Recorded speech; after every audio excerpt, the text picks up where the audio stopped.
Bonjour. Je n'ai pas vu toutes leurs vidéos, mais nous voyons comment ils font aussi de bonnes choses. Il y a un mélange. Il y a un mélange. Aujourd'hui, nous voyons l'enfant roi. Prions. Notre Seigneur et notre Dieu. En ce 4 juillet, date où les Américains célèbrent, c'est leur fête nationale, nous te demandons de nous accompagner dans la lecture de la parole et de mettre en pratique cette dernière, nous t'en prions. Au nom de Jésus et pour ta gloire éternelle. Amen. Construire et maintenir un foyer chrétien. Je rappelle que les éditions spéciales n'ont pas pour objectif de taper sur quiconque, mais de réfléchir, d'analyser comment mieux faire, comment s'organiser. Il se trouve que parfois, des parents préfèrent un enfant au détriment d'un autre, parce qu'ils ont eu cet enfant avec l'amour de leur vie, parce que ceci, parce que cela. Je voudrais te dire, parents, que la chose qui est fondamentale pour toi, c'est d'aimer tous tes enfants, d'agir avec amour, tendresse à l'endroit de chacun d'eux. Pourquoi? Je t'explique. Quand un jour la mort frappera à la porte de ton existence, la vie continue. Ce que tu dois apprendre à tes enfants, c'est de s'aimer, se donner la main, faire preuve de solidarité. Le jour où tu mourras, tu sais que l'un veillera sur l'autre. Mais si tu ne fais pas cela, si tu entretiens l'animosité, la rage, la haine, tu détruiras tes enfants.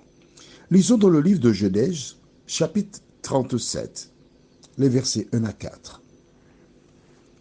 Joseph demeura dans le pays de Canaan où avait séjourné son père. Voici la postérité de Jacob.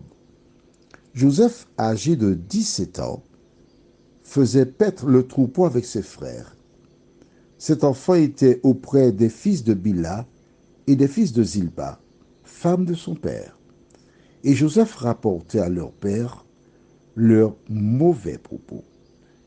Israël aimait Joseph plus que tous ses autres fils, parce qu'il l'avait eu dans sa vieillesse, et il lui fit une tunique de plusieurs couleurs. Ses frères virent que leur père l'aimait plus qu'eux tous, et ils le prirent en haine. Ils ne pouvaient plus lui parler avec amour. Eh oui, que s'est-il passé? Jacob avait fui son frère Ésaü qui voulait le tuer. Il s'est réfugié chez son... Il a été chez son oncle Laban, et en chemin, il a aperçu une créature magnifique qui se prénommait Rachel. Ah, en voyant, il eut le souffle coupé. Il a toussé. Il a été vers elle. Et il a permis que la flamme qui le consumait commence à enflammer Rachel, qui s'en alla dire à son père Laban, voici ton neveu, Jacob, il est là, il arrive. Et arrivé à la maison, seul, loin de sa mère, du cocon familial, il avait besoin d'affection, de tendresse, d'amour, parce que cela fait partie de la pyramide de Maslow. Maslow, M-A-S-L-O-W. Cherche sur Internet, pyramide de Maslow, M-A-S-L-O-W. Il dit à son oncle qu'il aime. En ce temps-là, les mariages entre cousins étaient autorisés. Jusqu'à présent, du reste. Il aimait Rachel. Il demanda sa main. On fit un contrat. Il avait une fille aînée qui s'appelait Léa. Mais la Bible déclare que ses yeux étaient délicats. Donc tu peux trouver ça dans... Lis la Bible, tu vas voir ça. Mais oui. Et le jour du mariage, on a fait une fête. Oh, Jacob est content. Ah, enfin, il sera en mesure de découvrir, de recouvrir l'élu de son cœur, Rachel. 7 ans, il attendait. Sauf que, dans la nuit, elle ne s'exprimait pas. Elle avait des mouvements, elle avait son bras était à l'œuvre, tout ce que tu veux, mais elle ne s'était jamais exprimée. Ah, bizarre. Lorsque le jour se leva, il regarda attentivement et il réalisa que son beau-père Laban lui avait filé Léa au lieu de Rachel. Mais qu'est-ce que tu m'as fait? Mais tu m'as trompé. Il dit, mais non, mon fils ici, la cadette ne part pas avant l'aîné. Il avait besoin de se débarrasser de Léa. Il a donné Léa. Il a dit, bon, écoute, finis la semaine avec elle, puis je te donne encore pour 7 ans Rachel. Oh, d'accord. Et la semaine s'est écoulée et il a eu les deux pour le prix d'un. Léa commença à faire des enfants. Rachel était stérile. Ensuite, Léa donna sa servante qui fit des enfants sur le compte de Léa. Rachel fit de même. Et vers la fin, Dieu a visité Rachel et elle enfanta Joseph puis Benjamin. Ces 2 enfants sont nés de la femme qu'il aimait. Léa et les servants, c'était accessoire. Et parce qu'il aimait Joseph, parce que c'était l'enfant de Rachel, son amour, ainsi que Benjamin, ils étaient tout le temps avec lui. Et il faisait des largesses à ces 2 petits-là qui étaient les enfants de son amour. Toi qui m'écoutes, tu fais ça? D'accord, tu l'as déjà fait. Mais à partir d'aujourd'hui, tu lis la Bible, tu as vu ce que nous voyons là.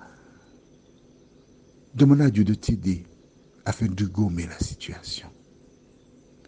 Réunis tes enfants, tu leur expliques, bon voilà, j'ai eu un comportement qui n'était pas le meilleur, je vous demande de me pardonner. Vous êtes tous mes enfants, je vous aime. Et ce que je désire par-dessus tout, c'est que vous puissiez vous entendre, vous aimer, vous soutenir, parce que je vous aime. Fais cela.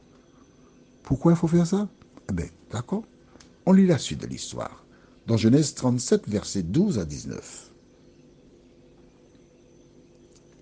Les frères de Joseph étant allés à Sichem pour faire paître le troupeau de leur père, Israël, alors Israël c'est Jacob, dit à Joseph, tes frères ne font-ils pas paître le troupeau à Sichem? Viens, je veux t'envoyer vers eux. Et répondit, me voici. Israël lui dit, va, je te prie, et vois si tes frères sont en bonne santé, et si le troupeau est en bon état, et tu m'en rapporteras les nouvelles. Il l'envoya ainsi de la vallée d'Hébron, et Joseph alla à Sichem. Un homme le rencontra, comme il errait dans les champs, il le questionna en disant, que cherches-tu? Joseph répondit, je cherche mes frères, dis-moi, je te prie, où ils font paître leur troupeau. Et l'homme dit, ils sont partis d'ici, car je les ai entendus dire, allons à Dothan. Joseph alla après ses frères, et il les trouva à Dothan. Ils le virent de loin, et, avant qu'il soit près d'eux, ils complotèrent de le faire mourir.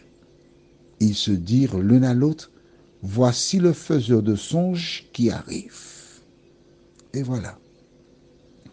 Ce récit de la Bible est intéressant. Pourquoi? Joseph part, il veut voir ses frères, il ne les trouve pas. Il rencontre un homme, comme par hasard. Un désert vaste, il rencontre un homme. Était-ce un homme ou un ange? Nous ne savons pas. D'accord? Mais il faut laisser ton esprit ouvert à toutes les possibilités. Il fallait qu'il rencontre ses frères. Ils le virent de loin et que dirent-ils? Voici le faiseur de songes tuons-le. Beaucoup de personnes tuent leurs sœurs, leurs frères avec la langue. Tuent parfois même leurs parents avec la langue. Toi qui m'écoutes là, dans cette petite vidéo, tu vois comment la petite fille, elle va préparer le biberon pour son petit frère, elle profite pour prendre une partie de la poudre, et puis le petit récupère le biberon, il boit son biberon. Le père mange, elle passe, elle vole une part de viande, enfin c'est du vol, elle n'a pas demandé, elle mange, mais elle apporte pour son petit frère. Le petit frère dort, elle vient le recouvrir. Ce sont de bonnes choses. Toi qui m'écoutes, parfois tu parles avec dureté à un enfant, à un autre tu parles avec douceur. L'enfant voit cela. Il ne t'a rien demandé, c'est toi qui l'as mis au monde. Ne le fais pas souffrir. Prions.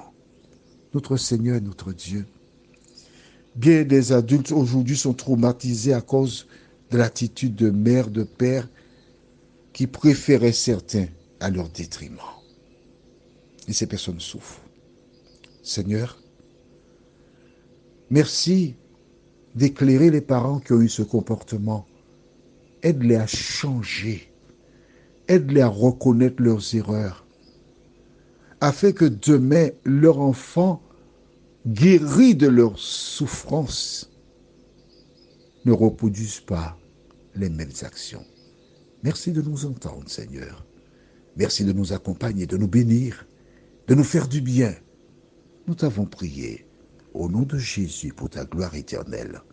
Amen.